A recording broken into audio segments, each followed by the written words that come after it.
Welcome to ACC Nation, featuring sports news and special guest interviews. Here's Will Ojanen and Jim Quist. This is ACC Nation's SMU Football Preview with the beat writer for Sports Illustrated covering the Dallas Cowboys and SMU. Plus, you'll find his tagline on stories about the Charlotte Hornets as well. He's covered the UFL, the Giants, and provided content for Fansided, Pro Football Network, and NBCU. Here to share his thoughts on the 2024 version of the Mustangs is our special guest, Ali Jawad. Ali, thank you very much for joining us. And let's talk a little bit about SMU. Your experience with professional football may give you more of a fine-tuned view of what this team is capable of, because you're looking at it from a little different perspective, I would imagine. Head coach Rhett Lashlee is working on his third year. He's familiar with the ACC. He seems pretty confident, at least from everything I'm reading and some of the things I've seen, that SMU is going to make an impression this season. Does that feel reasonable to you, that Lashlee is expecting maybe a little bigger things than everybody else outside of that circle is expecting? No, absolutely. I think it's very reasonable because you, first of all, start off by looking at where they left off from last season when they left the AAC to go to the ACC. You finish with an 11-3 record. You win the AAC championship game. You're playing in the Fenway Bowl. At the same time, a lot of great players returning. This is a team full of veterans, full of leaders, full of guys that can also make their mark for the future of this program as well.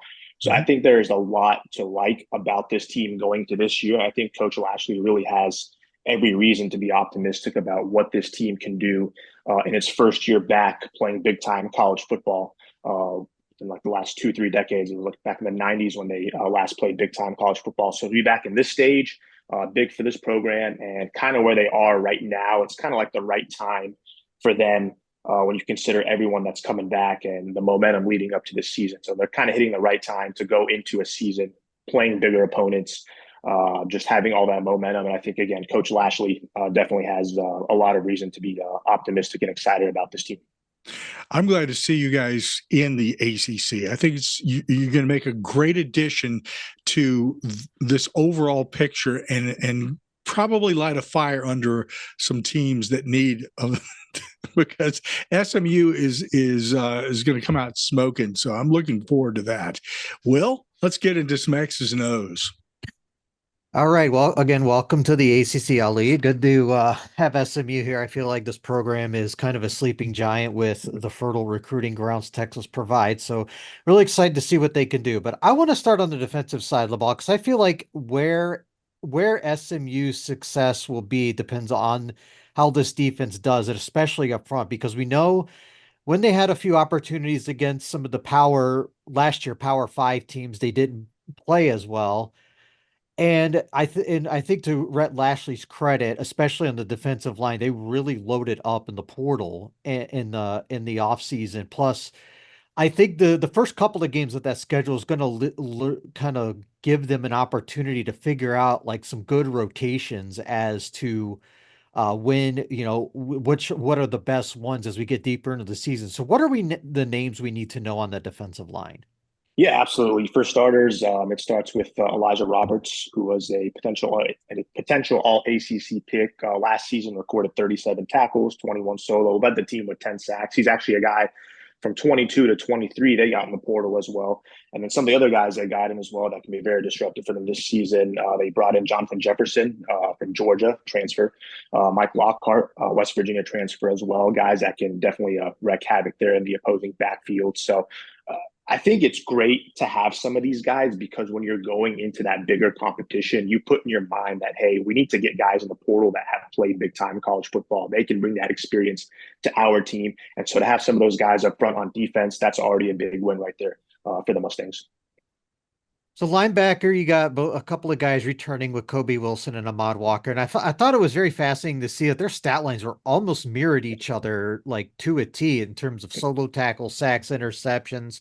Are they ready for the challenge? And is there good depth behind them? Absolutely. They're ready for the challenge. These are two guys that excel at tackling in space. Limiting those big plays will really be on them.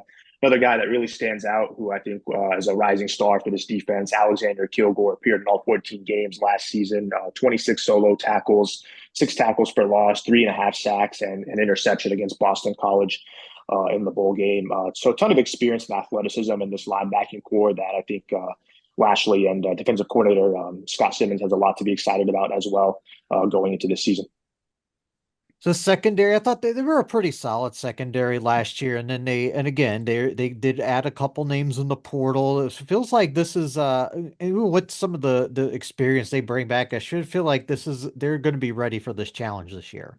Yeah, absolutely. I really like where they're at with safety right now. One standout player, Isaiah Nwokobia, who appeared in all 14 games last year as well, was actually the MVP of the AAC championship game. He was actually the first defensive player to win that award for the AAC championship game. He had 4.5 tackles per loss last season, 61 tackles, which was third on the team as well, and 1 sack. Another guy that I think is really big to have as well. Jonathan McGill, one of the big question marks about the Mustangs was whether their defense could really step up alongside explosive offenses. The offense took some time to adjust to the quarterback while the defense actually led the way. So players like Jonathan McGill and Nwokobia, their experience, their leadership really are going to be vital for this team as they face offenses that definitely possess more physical players, where the speed is going to be faster, where you could be facing more NFL talent at those offensive skill positions that they're going up against. So again, it kind of goes back to me saying earlier that they're really entering this conference the right time because of all the players they have coming back to really help them get started in this conference, especially on the defensive side. Not to put a curse on anyone here, but for the last week, I have been seeing across the board, and it seems like almost every team has had some injury that's impacting some key players. Has that hit you guys?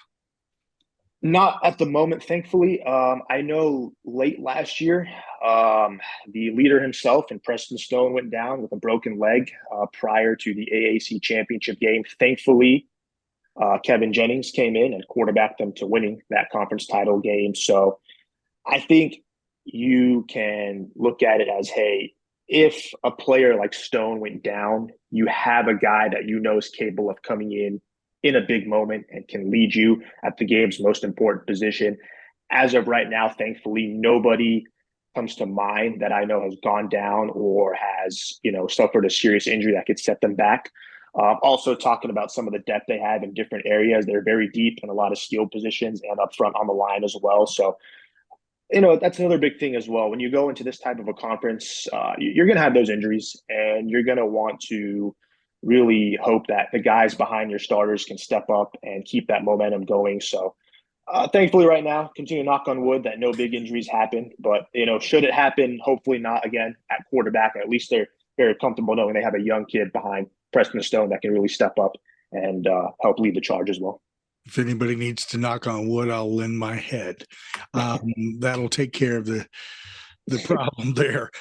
Hey, for first timers, this is something that we do. We always ask, what's a great place to grab some food near the stadium? There's some place maybe that you really like to go, or that you would suggest when people come to visit for games. Oh, that's a great question. Well, you got a lot of people coming from more of the East Coast, and here in Dallas, many years ago, we had In-N-Out Burger come out here. So for all those East Coast people out there that have never had In-N-Out, it's all over Dallas. Definitely recommend you going out there. Long lines, just be warned for that. That's definitely one place that I would highly recommend. We have another place called Fuel City, which is a taco place. I mean, you can bring $10 for 10 tacos, some of the best tacos you'll ever have there as well. So I'd say those are two very big spots that I would go pregame. Good suggestion. I can't go wrong there. Hey, from the standpoint of, and I would imagine, but my imagination and assumptions get me in trouble sometimes. So this is why we're asking you, from the standpoint of recruiting, is joining the ACC going to help open more doors, or are those doors already open? I definitely think it can help open more doors because I don't want to say it's open right now because you really want to prove that you can compete in this conference. Actually, I read a few weeks ago that they already have three recruits from ESPN's top 300 already committed. That's more than they've ever had in their program history. And that's because of the jump to the ACC. Now, if you go into this season, you're winning games, you're competing, you finish out with a winning record, you showed everybody that you can compete in this conference. Coupled with the fact that this program really has like an unlimited budget. They've got the facilities, beautiful campus in a good area. All the resources are there for recruiting. But if you can rack up the wins in a conference like this, it's definitely going to open up a lot of doors to recruit highly touted players and guys that could really help elevate this program to new heights. I know Will mentioned as he got started that Texas is a very fertile place to recruit players. Absolutely. No doubt about that. Will, go ahead. All right, let's switch over to offense. I know a lot of people are very high nationally on Preston Stone this year, and he definitely had the numbers to back it up. And I thought it was interesting that when I saw some stuff from Coach Lashley today that he had mentioned Jennings, the backup, was going to get an opportunity to play in the upcoming game here in week 0 against Nevada. And I'm just kind of curious, number one, just to kind of get it for those of us who aren't very familiar with Preston Stone, kind of give us a background on what he's really good at, and also Jennings, and it like tell and get us Jennings. It feels like he might be the future of the program. Yeah, absolutely. I mean, on Preston Stone, you're talking about a guy who last season, kind of a more like a developmental year last year, quarterbacked an offense that averaged 38.7 points per game, over 450 yards per game, and really was efficient throwing the football, over 3,100 yards passing, which was fourth most in the conference last year, 26th overall in the nation. Led the AAC in passing efficiency at a 161.3 rating. In addition to that, his yards per completion, 15.5, which was fifth in the entire nation as well. 28 passing touchdowns, which was 11th most in the country as well. He also had 4 games of 300 yards passing or more and posted 9 games with multiple touchdowns as well. So just a very productive quarterback. Was recently named to the watch list for the Unitas Golden Arm Award and Manning Award. So just knowing that he's getting that preseason recognition is already great for him. And then talking about Jennings as well, really the biggest thing was coming in last season. Stone goes down against Navy, broken leg. He's going to be out for the rest of the season.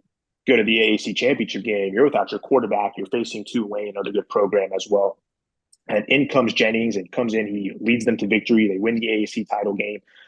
I mean, it's amazing for this young kid to step into a pressure situation. And that shows the coaching staff that, when given the moment, he can take advantage of it.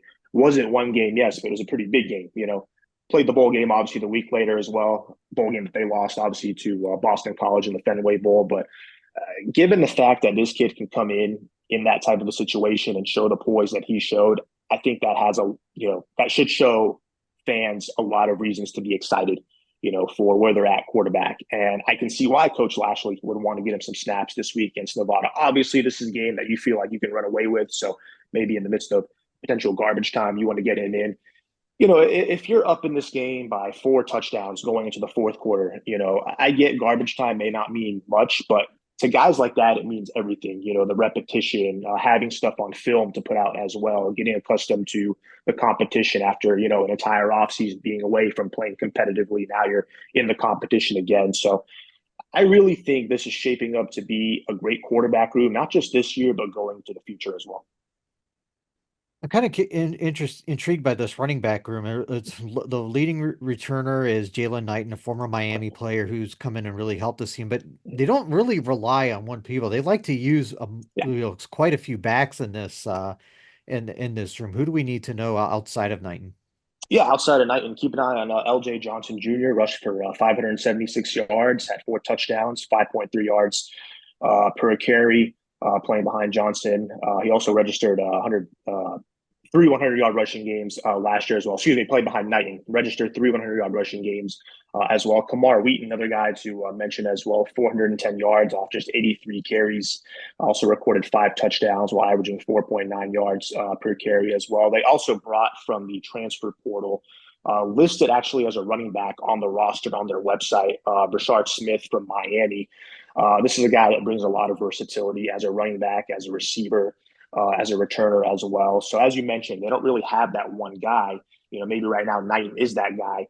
I think the RB by committee approach can certainly work when you have different guys that bring in a different skill set. Maybe considering that they're going into, a bigger conference, I'm sure they would love to have a guy they can lean on, not necessarily as the workhorse back, but the guy that, they feel good about starting each and every single game and can really shine in the biggest moments. But overall, I mean, it's great to have all these guys in one backfield because as an offense, you can utilize their talents in many different ways.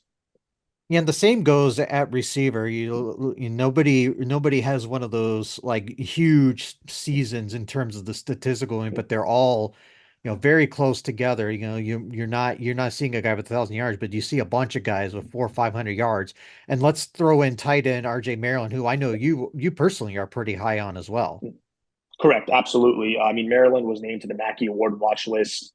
He's actually one of the guys on this team that I truly think has NFL potential. So definitely got to keep an eye on potentially for next draft as well. Jordan Hudson, Moochie Dixon, Keyshawn Smith, along with Maryland. These are all guys that had 350 yards receiving or more, scored 4 or more touchdowns. So similar to the backfield, I mean, I think it's great that you have different options that can provide a different skill set, unique skill set to the offense. Would you love to have a go-to guy? Absolutely. I mean, every quarterback would love to have that go-to weapon in the passing game. I think Keyshawn Smith is definitely one guy to keep an eye on potentially for that role right there. But I think when you have a bunch of guys that really produce and are productive and, this guy can come away with 500 yards, this guy can come away with 7 touchdowns, each one can kind of be productive in their own way.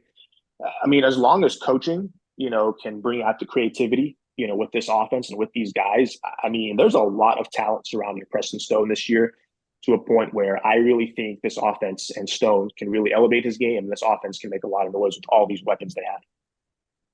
So we'll finish up, at least for me, from the offensive line. If you're going to be successful, this is where you gotta win in the trenches. They obviously did that a lot in the American Conference, but the ACC is a much tougher foe. What do we need to make of this offensive line?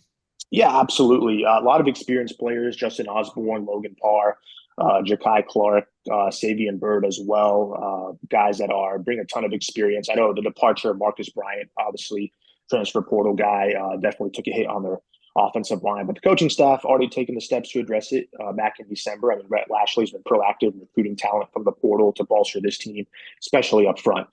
Byrd brings in 20 games of experience to the Mustangs offense, should replace Bryant. The line has plenty of experience, paired with, of course, as we mentioned, the skill group as well. All around, just a lot of deep talent and depth. But as you mentioned, yeah, I mean, up front, it's going to be a different challenge for these guys because you're going up against defensive linemen that could be bigger, faster, stronger, more physical. So no matter how talented your offense is, it always starts up front. And if the guys up front can do their part, then there's no doubt the guys around them can do their part as well. So it does not run. This operation cannot run unless that offensive line is consistent. I think maybe my one concern could be tackle depth. And so if somebody like Byrd goes down, maybe that's where you might have an issue right there. But for the most part, again, it kind of goes back to me saying from the very beginning, all these guys coming in or coming back or coming from the portal, it's like all coming in at the right time because of what you're getting yourself into now going into this season, especially on the offensive line, to have the experience going against bigger and better competition. That's going to be huge for this offense. All goes back to the old Wendy's commercial. Where's the beef?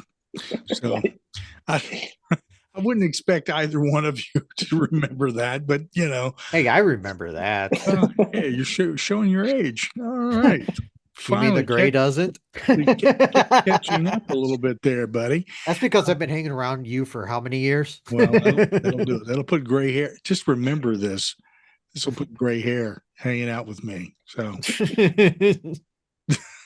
anyway, let's take a look at special teams for a second. And it's become more and more of a critical factor on every college team because sometimes it just simply comes down to do you have a returner who might break and bring home some points, or somebody who's going to hit a 60-yard field goal. These things are what win games, and coaches no longer can afford to say, I'm not worried about the weird guy over in the corner. Let's talk about special teams for the Mustangs and see how they're doing. Yeah, absolutely. I think special teams coordinator Kyle Cooper has a lot to be excited about. As far as the return game goes, I would watch for Brashad Smith because that versatility he brings over from Miami to SMU. Also, Moochie Dixon has at receiver has the experience of returning punts as well. So I'm really looking at those two guys to really handle return duties. As far as kicker goes, Colin Rogers obviously returning. For starters, not every day you see a 6'4", 219-pound kicker out there. So that's definitely something worth noting right there.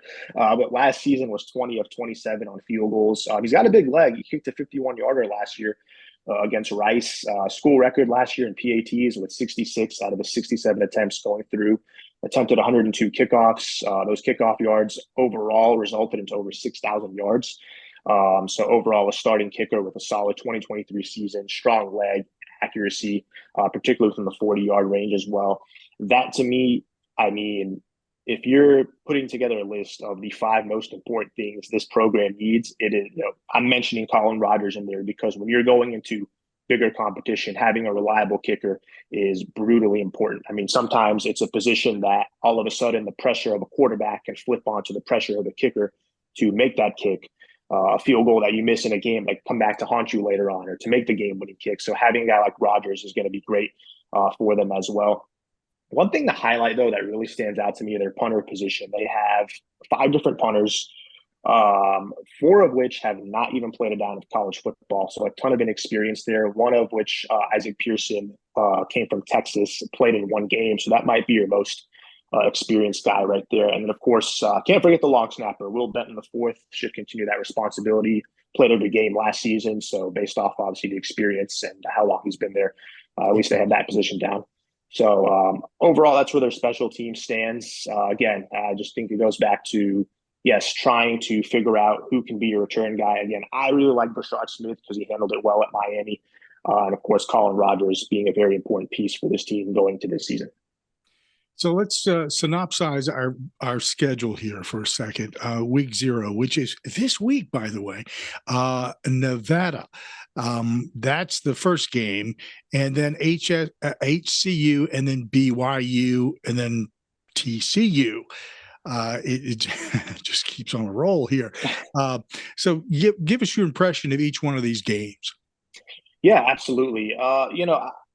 If you go really the first 3 games, Nevada, Houston Christian, and then BYU, obviously you're penciling in those most likely as wins. Those are games that obviously you feel that if you can take advantage of those opportunities, those are experimental games. What do I say about those? You have a chance, as you mentioned earlier, experiment with your defensive line, your offensive line, your weapons, your return game, kind of see where guys can be. Those are 3 games I think they should win. Nevada obviously is coming off a 2-10 season, a big coaching change, a defense that gave up over 400 yards, over 30 points last season. SMU, quite the opposite with their offense, how well they played last year. So I think that should be a game that they should, completely dominate in. Same thing with the next 2 games as well. And the reason why I think it's brutally important you start off 3-0, that week 4 game against TCU is going to be a big one, the Iron Skillet Bowl. I think with that being a home game and you have those first 3 teams as your opponent, chance to start 3-0, go in, you host TCU, a team that you have not beaten since 2021. As long as you're healthy, you have all its returning talent. I don't see why this team has a chance to start 4-0 before they go into ACC play. And I'm not sitting here saying they're going to dominate the Horned Frogs. I mean, this exact team we're talking about lost to TCU last year, losing 34-17 in Fort Worth. So I, however, see it as an opportunity for them to get the best in this rivalry before they go into ACC play, just because everything that's kind of circling around it, and a chance to really get your spirits up winning those first 3 games going into that game. So important stretch those first couple of games because, again, you have a chance to really see what your team is made of, and you kind of get a feel before you go into conference play who belongs where on your team. Then we get into the conference play. FSU, not the best team to start out with an ACC action, but it's a home game, so that's a plus. So your thoughts on that game? Yeah, absolutely. I mean, listen, if you win that game, that's great. That's awesome. You put college football on notice, especially if Florida State continues to climb the rankings by the time we get to that game. If you don't win that game, but you keep it competitive, I mean, that's what you want. I think if you lose that game 31-28, I think that's still a win because your first time going up against this team now in your home stadium. So that's obviously a plus. You're not having to go to Tallahassee. They're coming over to Dallas. If you come away, keep it competitive, keep it close, I think you walk out of there feeling like, hey, we can compete in this conference with the best of the opponents in this conference. After that, kind of a mixed bag. We've got Louisville, Stanford, Duke, Pitt, Boston College, Virginia, and wrapping up with Cal. Louisville might be among all of those teams the toughest one to face off with, but I think there's a little gap in there between the FSU game, if I'm not mistaken. I don't have the schedule right in front of me. Correct. Bye week in there, yeah. Correct. A good thing to have. But anyway, let's start with Louisville, and then we'll get into the other teams. Yeah, absolutely. I mean, it's going to be a tough place to go to environment-wise. They were obviously a very competitive team last year in the ACC. They actually took on Florida State in the ACC title game, lost that game 16-6. So I think the challenge here now you're seeing is like, you got Florida State, you got Louisville, back-to-back games. You're really going to test your program right there. But I think it's great to have these two opponents kind of out the way early on rather than later on, because then, yes, the rest of the schedule, I don't want to say gets more favorable because you are entering bigger competition.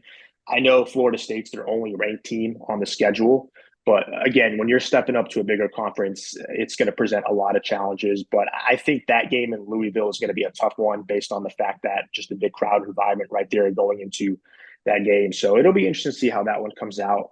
But to have those two teams back to back, I think it's great to have it on early and then kind of get that out the way, compete well in those games. That can really set the tone for the rest of your season as well if you really compete well between those two opponents right there.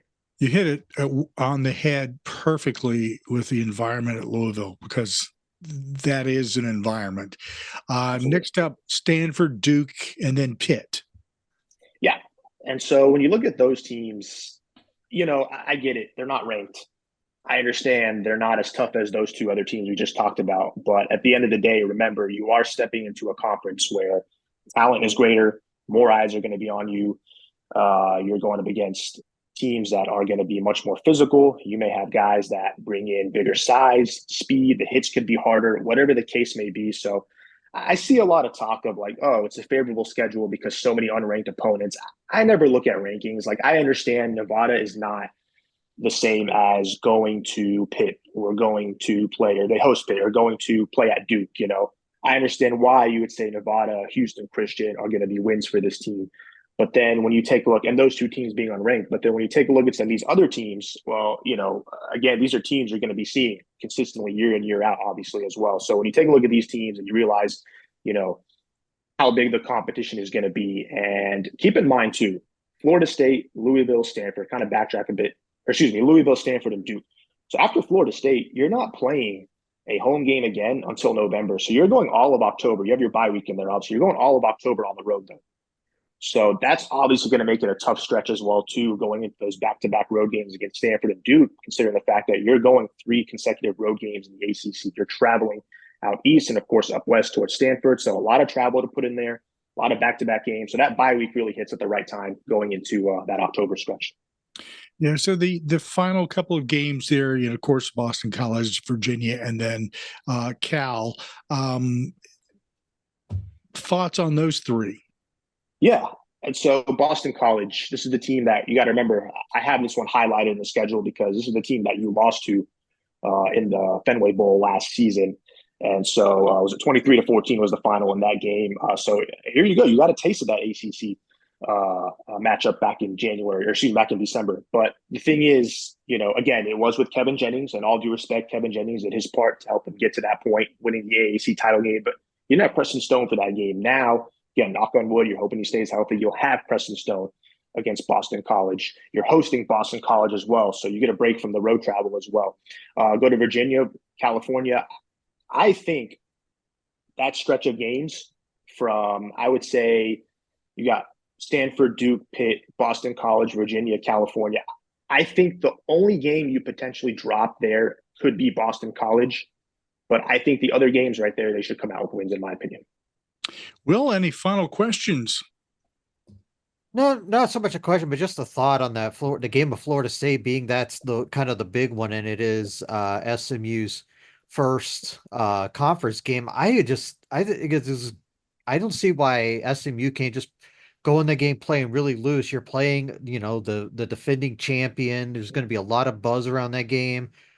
What do you have to lose? If you win, it's only going to do great for the program. If you lose, oh well, you're not quite there yet. But as you mentioned earlier, Ali, the resources are there. They will be there in time. Absolutely. No, absolutely. And I mean, again, as I mentioned, if you go into that game, and it helps that they're coming to you again, if it was in Tallahassee, I think that'd be a whole different story we're talking about right there.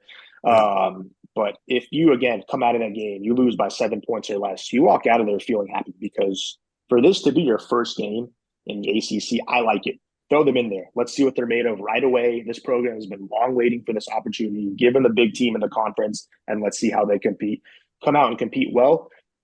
Absolutely, that's great. Hopefully it doesn't result into a blowout and you kind of walk out of there feeling like, man, can we compete with the rest of the teams remaining on our schedule? I think if you go in there and you really give them a run for their money, and, hopefully for the bettors, cover the spread as well. I think if you are able to do that right there, I think you kind of walk out of there knowing that, hey, we feel good about the situation we're in. Special guest, the beat writer for Sports Illustrated, covering Dallas, SMU, and the Charlotte Hornets. Great rundown and a lot of super thoughts on what's coming up with SMU and what we can expect in the ACC. We want to thank our special guest, Ali Jawad, for joining us, and I hope that you'll come back and talk a little more SMU, and we might allow you to talk a little bit about Dallas too. Absolutely. No, I appreciate it. I mean, this was a lot of fun, and I would absolutely love to come back, guys. This was awesome. Thank you. Great. Thanks, Ali. Thanks for listening to ACC Nation. Be sure to listen, like and subscribe to our podcast, radio, and YouTube channels by visiting accnation.net. Follow us on Instagram, X, Facebook, Mastodon, Threads, Blue Sky and Reddit at ACC Nation.